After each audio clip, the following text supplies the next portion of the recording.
Hey guys, Brian from PhoneArena here, and today we're going to take a quick look at the ZTE Optik, the new 7-inch Android tablet from Sprint.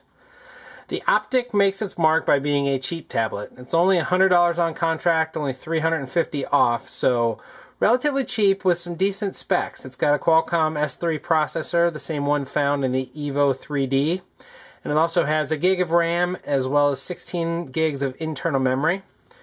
As you can see down on the bottom here, we've got a microSD slot, which means you can incorporate up to 32 more gigs of memory, so you got plenty of space there for that. So we've got a capacitive 7-inch touchscreen display here. Relatively good. It's pretty bright, pretty crisp. We didn't have problems reading it even in direct sunlight. It, of course, washed out a little bit, but we can still see everything. Nice and responsive. Everything we'd expect from an Android tablet these days. As you might be able to tell from the layout, this is running Honeycomb. It's Android 3.2. Around the tablet, you're going to simply find the 3.5mm headset jack. We've got the power button and volume rocker here. That was one of our gripes. These are pretty small buttons, and they're pretty spaced close together, and this power button is way high up top, so a lot of times we find ourselves reaching for that, accidentally hitting the volume rocker, which with so much real estate here, it would be nice to see those spread out just a little bit.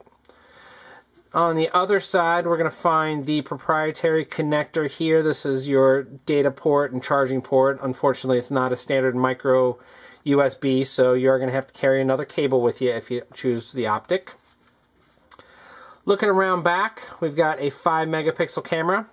On the front here, we've got a 2 front-facing megapixel camera. We also have these kind of shoulders or handles. They have a nice rubber coating to them. They feel really good. You can see they're just slightly raised. So when you're holding the device in the landscape mode, it's really nice, something to give your hand something to grip onto. So nice little piece of design engineering right there. Nothing spectacular, but definitely something that we like to see, and something we wouldn't especially expect from a $100 tablet. In terms of the interface, like we said, it's Android 3.2 Honeycomb. Everything's pretty stock. There's really nothing here that's all that special. You can see the icons down here are a little bit different, but for the most part, this is vanilla Android. On the whole, it runs pretty smoothly. There is a little bit of lag here and there. Nothing too out of the ordinary, something we'd expect for a device of this caliber. It would have been nice to see it run a little faster. It does have plenty of memory and a pretty good processor, so sometimes when we turn it on, it would take a little bit of time. We'll try it now, but of course, it's probably not going to do it. Nope, that came on pretty quickly there. So, not always present, as you see. So, as we said, for $100, this is a pretty good performing tablet.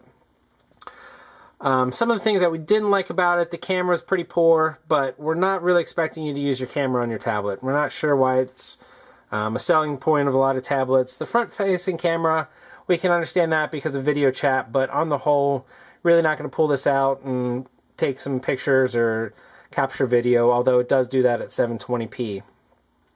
All in all, we were pretty impressed with the Optik.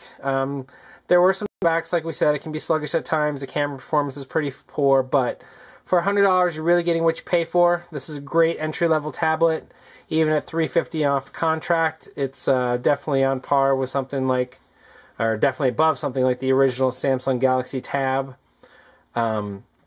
So far we're really impressed. It's not something that's going to be for everybody, definitely not a power user device, but if you're just looking to pick up a cheap tablet, something that you can, read some books or magazines on, surf the web, everything like that, it runs nice and smoothly.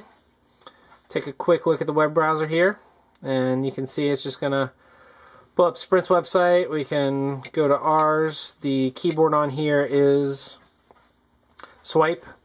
It's kind of negated with such a large keyboard, but it is possible to do the swipe transactions. But loads our pages quite nicely, so everything for the most part is working as it should. Like we said, again, not something that you're going to find for the power users, but on the whole, this is a nice little pickup at $100.